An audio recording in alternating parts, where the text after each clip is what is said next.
నమస్తే అండి. రాజకీయాలంటేనే number game. అందులో అవసరం ఎక్కువ ఉంటే ఛాన్సులు కూడా అలాగే ఉంటాయి.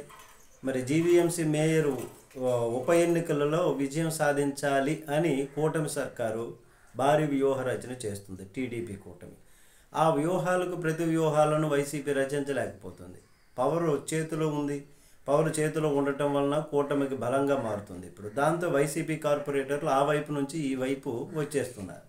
నిన్నటికి నిన్న గాజువాక మాజీ ఎమ్మెల్యే తిప్పల నాగిరెడ్డి కుమారుడు కార్పొరేటర్ అయినటువంటి వంశీరెడ్డి జనసేన తీర్థం పుచ్చుకోవడానికి ఒకే చెప్పినట్లు వార్తలు వచ్చాయి. ఆయన మాజీ మంత్రి జనసేన ఎమ్మెల్యే కొనతాల రామకృష్ణ గారిని కలిసి తన సమ్మతిని తెలియజేస్తున్నట్లుగా తెలుస్తుంది. మరి ఈరోజు చూస్తే విశాఖ సిటీలో మరో కీలక నాయకుడు జీవీఎంసీ కోఆప్షన్ మెంబర్ అయినటువంటి బెహరా భాస్కర్ రావు జనసేనలో చేరేందుకు ఆ పార్టీకి చెందినటువంటి ఎమ్మెల్యే వంశీకృష్ణ శ్రీనివాస్తో మంత్రాలు జరిపినట్లుగా కూడా సమాచారం తెలుస్తుంది. మరి ఆయన కుటుంబ సభ్యుల్లో 2 కార్పొరేటర్లు ఉన్నారు.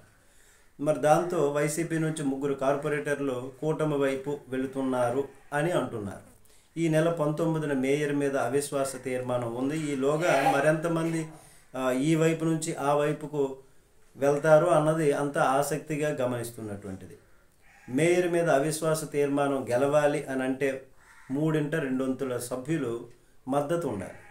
ఇది భారీ లక్ష్యమే. అయినప్పటికీ కూడా తగ్గేదేలే అంటున్న కూటమి ఆపరేషన్ ఆకర్షతో గత ఏడాదిగా చేస్తున్నటువంటి ప్రయత్నాలు అన్నీ కూడా పూర్తి స్థాయిలో ఫలిస్తుండటంతో అవిశ్వాసానికి విశ్వాసం ప్రకటించే వారి సంఖ్య నానాటికి పెరుగుతోంది.